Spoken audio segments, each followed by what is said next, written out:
Thank you. Woo! This thing on? This thing is on. Awesome. Wow. Mr. Bingo himself giving me an introduction. Hey, everyone. I get to close off the first day. It's almost beer o'clock in the schedule, I think. Yeah. Woo! This guy knows. I'll try to get you warmed up for that. My name is Michael, and I am a designer. That's my Twitter handle, if you want to connect. Please take pictures, tweet. I read them all afterwards and weep. There's so many things that you can give talks about in this industry. So many disciplines, so many talented experts sharing knowledge. But something that we all have is an origin story. So that's our path to what we do today and the lessons that we've learned along the way. And those talks are usually the ones that I find the bestest. Because they're quite unique in our different experiences, yet somehow they manage to say something universal about being makers. So today, I brought this little keynote here that I'm humbly calling How I Became a Maker.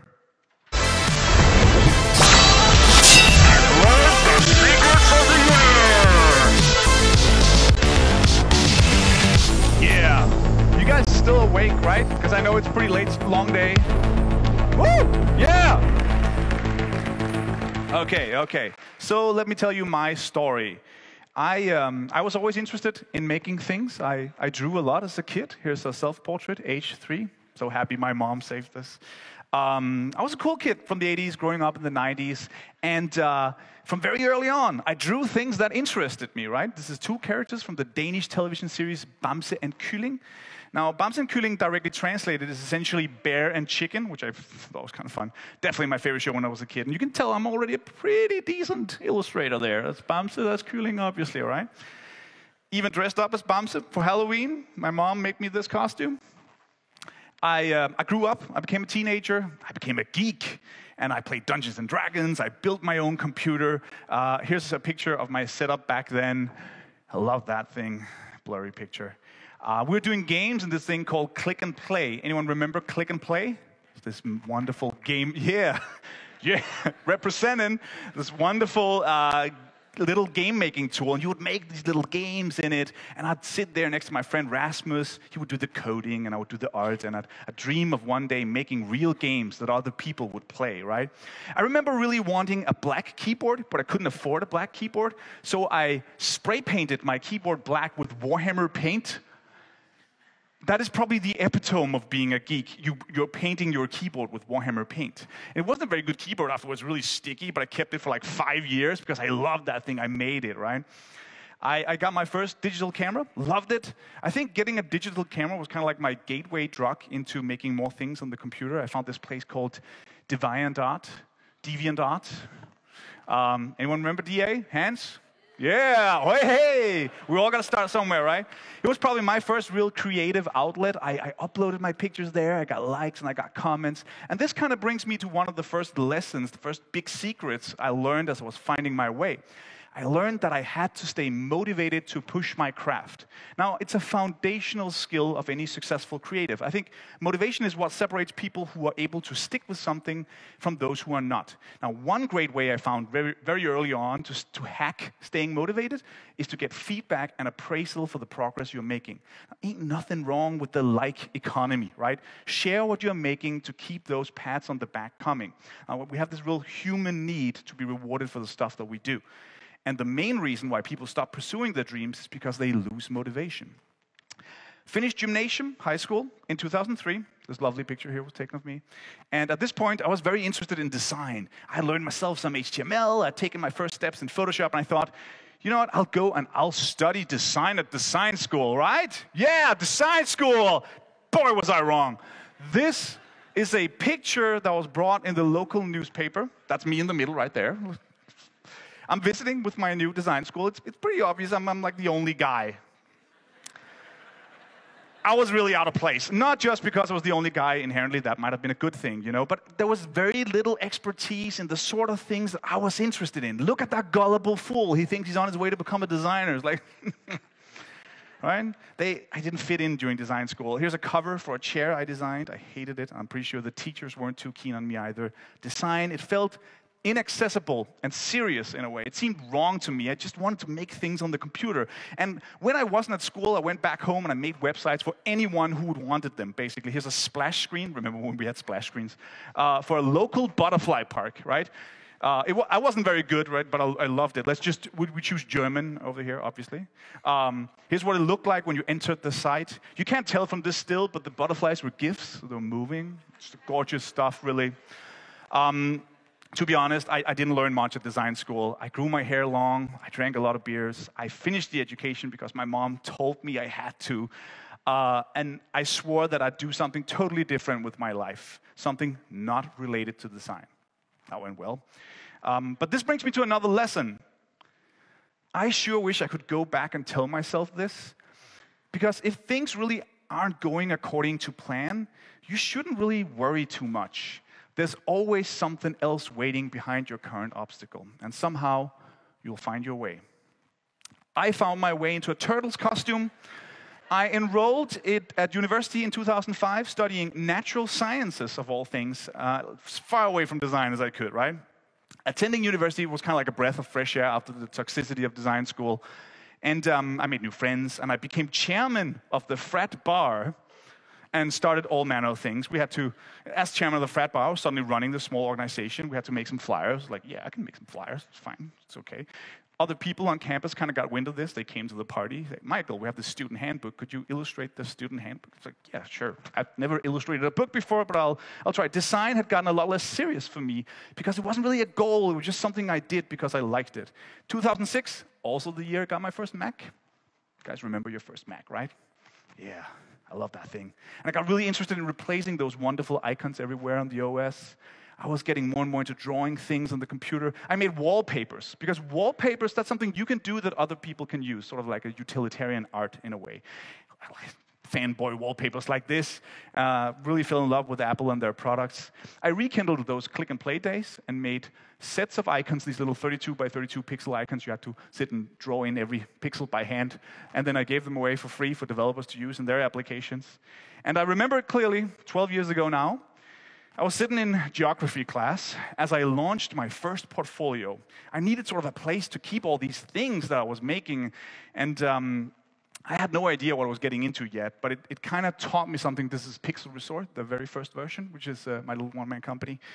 It taught me something really valuable, almost by surprise. You need to make yourself available. Now, this seems super obvious, but a lot of people, they don't do this, and they're surprised that no opportunities find them.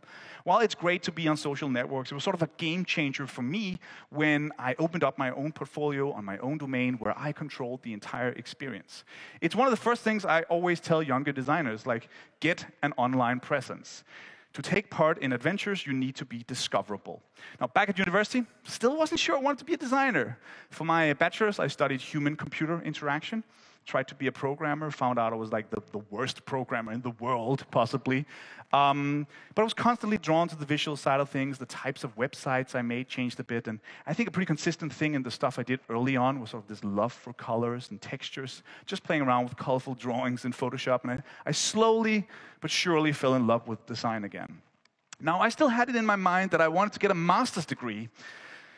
So me and a bunch of friends, we all applied for the master's degree at the IT University in Copenhagen. I remember the day we handed in our motivational applications. This wonderful picture was taken of us, big idiots. And this is what my motivational application looked like. We read each other's applications and all that, and it's so cool that I was the only one that summer that didn't get in. So my academic career came to a screeching halt, right? I was pretty bummed out about that, but then I kind of remembered this thing that we learned, right? Don't worry, you'll find your way. So I launched a new version of Pixel Resort, and I was soon doing all sorts of freelance stuff. I did more illustration stuff and trying to improve my drawing skills and getting paid for it at the same time. I did like lots of fun conceptual work. This is for an antivirus solution, obviously. I took every opportunity to make things in Photoshop. I saw the movie Wall-E and ran back home and tried to render them in Photoshop. This is more than 1,500 layers in Photoshop combined. It was around that time I got an offer to join a Danish agency called Retouch. Now, I hadn't had a real job as a designer before, just hanging around at home. I hadn't had an actual salary and a team before. So I joined, and we moved into this loft, and I got to work on a shit ton of stuff. You won't believe some of the stuff I worked on. Just bear with me. So I got to make their logos. Fun. I love making logos. I was doing lots of icon work, sketching them out and rendering these little vector icons for various clients. I got to do a ton of websites with horrible stock images, like this one with the baby. That's definitely one of my favorite worst ones, right? We've all been there. Anyone know what this is? No? Oh, you're in for a treat. This is the Jazz Extender, the premium penis enlargement kit. Yeah, let that sink in for you. At Retouch, we're doing graphics for them. So yes, I ended up working on the affiliate packaging for the Jazz Extender, the banners and website designs.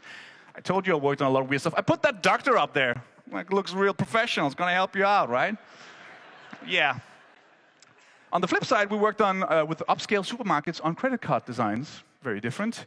And I even did product photo shoots because I had a camera. It was like, hey, Michael has a camera. Fine, okay. So I did photo shoots. And you know when you do these photo shoots, you take hundreds of pictures and you take all that raw data and you ship it off to a country with cheaper labor to cut them out. That's usually how it's done. I was the cheap labor. I cut all those pictures out. Working at an agency was kind of like being drafted for the army. Like, it's not always fun. In fact, it's sometimes downright horrible. I see a few agency people here. So it's okay. You get to see all the greatest and all the worst aspects of client interactions, and you get to work on so many different odd things. But it was important for me to spend my time there because when I arrived, my PSD files were a mess. I wasn't used to working with other designers, and I didn't know much about the greater process of making things. Working with people that are better than you is a very important part of becoming better yourself. I still freelanced on the side, pursuing the type of projects I thought was fun. Still made some wallpapers from time to time. And after a period of time, I went to my boss, Johan, and told him, you know what? I'd like to quit. It was right in the middle of the financial crisis. My bank and many people around me thought that was a stupid move. But I was learning that you need to take risks if you want to change your circumstances. And not just be happy with how things are, but allow yourself to keep moving. So I launched a new version of Pixel Resort, started freelancing full-time. Luckily, client work started picking up. And when I didn't have freelance work, I made things that I myself wanted. Started doing lots of replacement icons. Here's another take on the Adobe suite of icons. New iTunes icons. Again, a solid love for tactility and colors. A more fun Safari icon. I actually ended up doing a whole range of experimental Safari icons because, just playing around this idea of other types of compasses. What does it look like if it's like a GPS or a needle in a glass of water or a flight compass or a nautical compass or one with the earth underneath. And I took all of those and actually made a poster that people bought and hung in their offices, which was super weird and humbling to me. I'm sure you understood by now I'm a big gamer. Did lots of illustrations of things that inspired me from games. Here's a sword from Dragon Age, and I took that and turned it into a wallpaper. Big Civilization fan. So wallpaper I did recreating the V in Civ 5. Probably my most popular wallpaper to date was this thing, right? Go figure, Minecraft. I did these downloadable icon sets that included the source files, the PSD files, so that people could build out their own icons and grow the set. And I'm showing you all of these kind of oddities because it helps me pinpoint another lesson. One of the most important lessons you can learn as a creative, in my opinion, and that is make shit up, right? It's okay to do something just because you think it's fun, just because you want to learn and you want to share. Now, you can make things without clients. You can make things without someone telling you to. Personal projects can easily be the driving force of your career. Now, I'm going to give you an example. I have a very good example of this. So this kind of starts with another wallpaper. I know, wallpapers. I had this habit of making these Christmas wallpapers every year, and lots of people would download them. And it came to a point where people were actually waiting for my yearly Christmas wallpaper, and one of those were a guy named Willie. Now, he liked the art style, and he contacted me about an idea he had for an app. Apps were very new back then. And he was from Denmark. I was like, sure, let's meet. We had some beers. And 8 months later, we launched our first app together. It was called Outside. You just look through a little window, and you see all the weather outside. I drew all weather. And when it launched, it seemed like the whole world talked about it. And one morning, we woke up to this. And of course, this is the first full week of spring. You know, the flowers are blooming, birds are chirping. I know this because I have an app on my iPhone that shows what it looks like outside. So I have to go outdoors. I can just see spring on my iPhone. It's right there. I don't have to go outside. I get spring right on the iPhone. Yeah, perfect, perfect. It's like two guys from Copenhagen looking at each other. Holy shit. We should probably make a company. And we actually ended up creating a bunch of weather apps over the years.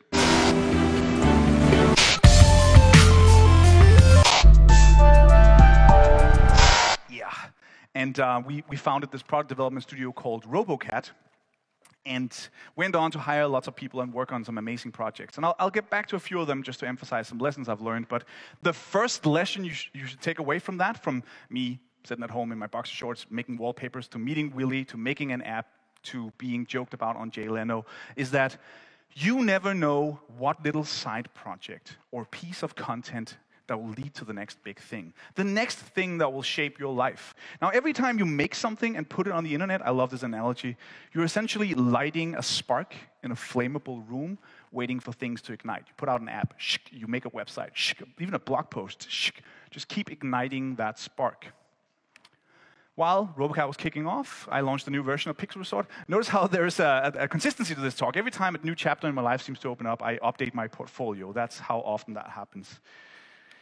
Early iOS days, remember shit like this? You got to work on lots of UI for phones, right? Skeuomorphic stuff like this with material and, you know, lights and textures and, UI for games. Look at this amazing popping bubble wrap game, the most downloaded bubble wrap game in the world, I might add. We made an unofficial app for the Roskilde Festival, the large music festival in Denmark.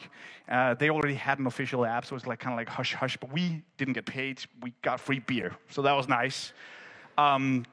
Worked on illustrations for various things, worked on editorial illustrations, logos for our own projects. There's a failed social network we tried to launch, sprites for games we made, illustrations for games. There's a game where you had to slide things across the table. I drew these on my Cintiq, and then I rendered them in Photoshop. When we bought our apartment in Copenhagen, I set out to draw that old house, spent hours on it, just so we could put up a notice in the hallway saying, "Hi, a designer moved in." No reply from anyone, but I liked it. Made a lot of icons. And all that brings me to the next lesson, right? You want to make a lot of things to really find out what you like to do and what you're good at and what you're perhaps not very good at. You need to try out as many things as possible. And that's kind of a double lesson here, because the way you hack that is you say yes to everything. If you want to make more things, you shake the tree, you create personal projects, put them online, make some noise, and then say yes to every single opportunity that comes your way. I have said yes to things I had no idea how to do. Force yourself into those situations, and you will learn a tremendous amount. Another way of saying that is, and you've heard this before, fake it till you make it, right? That is absolutely true. While I was still doing desktop application icons, like stuff like this, I was circling more and more around the art of making app icons for mobile. I love that process of sketching out ideas and then rendering those ideas and making those ideas fit the UI, going through that motion again and again, like sketch, render, ideas, render, sketch, render. And by becoming really good at the process and not any particular tool, you're sort of training your part of your brain that helps you build way more complex things. So at Robocat, we would go on to make lots of products with millions of users because we became good at that process of coming up with ideas, then executing those ideas while telling a good story. Now, we used that process to make award-winning games that little kid playing around and click and play would have been amazed by. We used that process to create hardware. We sketched out and rendered our ideas and then told that story in a compelling way, and we created these little digital thermometers for smartphones as an extension of one of our many weather adventures. And we launched what essentially became the most popular Kickstarter campaign in Europe in 2013. Got more than 10 times the amount of funding we asked for, went on this amazing adventure of creating these little things in China and shipping more than 40,000 units to 77 countries. Now, the point I'm trying to make here is that to make anything, you need to learn the process. It's not just about tools, it's not about one specific discipline, it's not about whether or not you call yourself a UX designer or a product designer or whatever. Everyone can transcend their own field of expertise and make just about anything if they learn the process. Now, from making all these things, it became clear to me that there's many things to be made. There'll probably always be some things that you like making more than other things, right? You guys probably feel that way as well. For me, that has always been app icons, or icons in general. That's why I'm wearing the Iconist t-shirt. This was the icon for the first weather app I just talked about called Outside. And it's amazing to me that everything about that app and all that it meant to us and the many users can be represented by that single image. Making app icons truly became one of my big passions. To me, iconists, they're kind of like the jewelers of design in a way. We get to craft these little gems, these little pieces of concentrated design. You get to tell this story in a wonderfully restricted canvas. And you get to create this little scalable branding element. And I've made icons like these where you get to use your painterly side, or icons like these where you have to carefully consider every little shape, every little gradient, and where you try to layer symbolism into the pixels. Sometimes I even just make icons for fun. Like these here I made for a personal project I call App Icon Wars. Just to play around the restrictions, what happens when you remove the outlines of an object? Can you still recognize the characters? And you get to play around with renderings and lighting and textures. I love Photoshop. Also, the more sillier parts of it. I have made a lot of icons, truly, for my own products and for clients around the world. And I wanted to tell you that because one other lesson that I've learned is that for all the talk about learning the process, it's okay to fall in love with something, to recklessly pursue something because that is what you enjoy doing. It seems so super obvious, but you'd be amazed at how many people doesn't think this applies to them. I want to show you something that, just to hammer home this point, something I usually show design students when I give talks at schools. And I call this the circle of fun. You guys ready? You're still with me, right? I know I talk a lot. Okay, it's quite simple. You do something you think is fun. You share it with someone, the internet. There's always someone who thinks what you're doing is cool. They, in turn, get you more projects of that kind. Let me try to break that down for you if it's too abstract. I love making icons, app icons, as you just saw. Sometimes I just make them for fun, put them on Dribble, on Twitter, whatever. Some people find them interesting. They comment, and maybe they share them. A client comes along and needs app icons. He or she sees my stuff and the sort of stuff that I think is fun to do and hires me to do an icon. Now, I got an icon that I've been paid to do, that I can present that on my portfolio, and so the circle continues, right? On the flip side, unfortunately, there's also this thing that I like to call the circle of boring. Yeah, you do something that's boring, right? It happens to all of us. You know, it might be a job, you might be a student, you might have taken that project if you're a freelancer because you needed the money. There's many reasons why we do things that we think are boring. Now, unfortunately, when you share that work, someone thinks that what you've done is cool. And in turn, the world presents you with more things of that nature. Example, not super keen on making websites for clients. Let's say that I took a website project because I really wanted that new drone, right? So make the website launches, people are like, hey, who made your website? Oh, Michael made the website. Hey, Michael, do you want to make a website for me? No, right? In many ways, you become what you work on. And that's why it is incredibly important to do what you think is fun. And a lot of people think, I speak to a lot of people about this, and a lot of people think that the good projects, they're just around the corner, and that just isn't true. And I think you regularly need to look in the mirror and see if you're in the right circle. Yeah. So, as things were progressing, I was constantly experiencing things like this. I made something, either for someone or for myself, and all of a sudden, I get to do a bunch more of it, like making a bunch of food icons and becoming the professional chicken iconist that I am.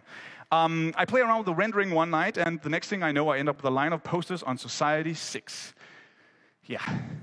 I create some resources for myself and make them available for download. They get 1 million downloads, and I get invited to speak about app icons or icons around the world. Now, one thing leads to the next. No matter what humble beginnings they might have, I become what I work on. And if you become what you work on, it should be obvious that you need to pursue what excites you. Only you have the power to really move in any direction here. It's not, no one's going to come and hand this to you guys.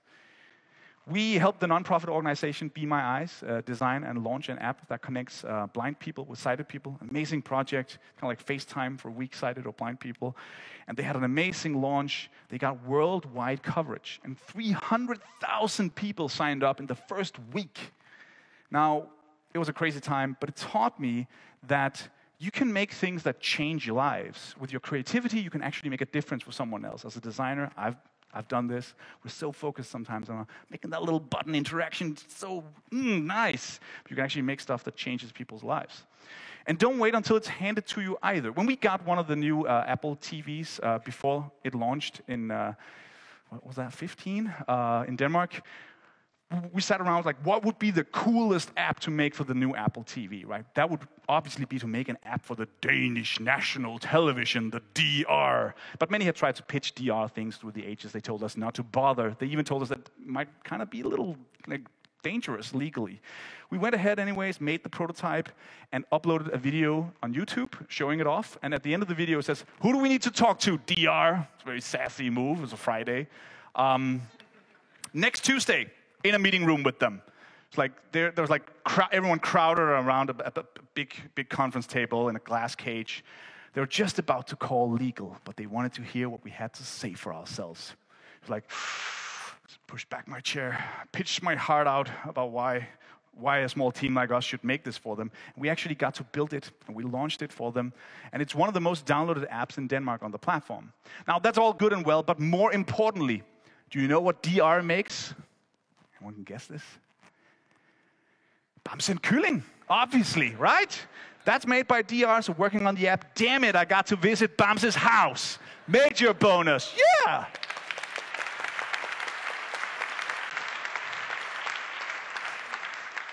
Don't wait for permission to do something awesome. Thinking about my professional life, it can essentially be boiled down to pursuing things that my inner kid would love. Listen to the kid in you. It's a clear line to your real desires. And when you find something you want to do more, you need to take some serious steps towards it. I remembered what that little kid back in so many years ago dreamed of. So to focus more of my time on making games, I started a company called Northplay in 2016, specializing in entertainment design. I have a 4-year-old son, and he loves trains. I think most 4-year-olds love trains. But so we made a game about trains, and we worked on it for months. It was our first product as a new little game studio. It's sort of a make or break. Everything depends on it, right? It's called Conduct This. I don't know if anyone played Conduct This. Yeah, there's a few hands, don't be shy. You control these little trains, you have to transport passengers, try to avoid these terrible accidents. It ended up not being a kid's game at all. But every little world is sort of this puzzle you need to solve, and it's incredibly difficult. We launched Conduct This in 2016, and end of 2016, and it's been a wild ride. Early last year, we won an IMGA award for it in San Francisco, and the game has now been downloaded more than 3 million times. Now, that little kid playing around Click and Play, he definitely got his dream come true. 3 million times. But I'm telling you this because it helps me convey the last important lesson that I've learned. I'd never be able to do this if it wasn't for my awesome team. That is Ulrik and that is Bas, and I work with a few other really talented people on all the amazing things that I do. And I've learned that you don't need to make everything alone.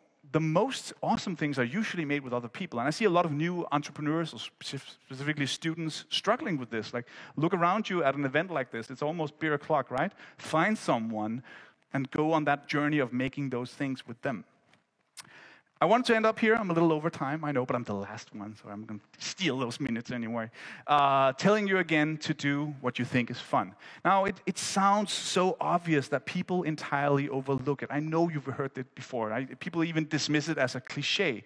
It's a phrase that's easy to repeat, but hard to live by, and I think it actually requires a lot of courage. It will give you setbacks. You might not get into that school you wanted, or you might have to quit a job and take risks. But it is not just words. If you steer your life by it, you will find your way. Thank you.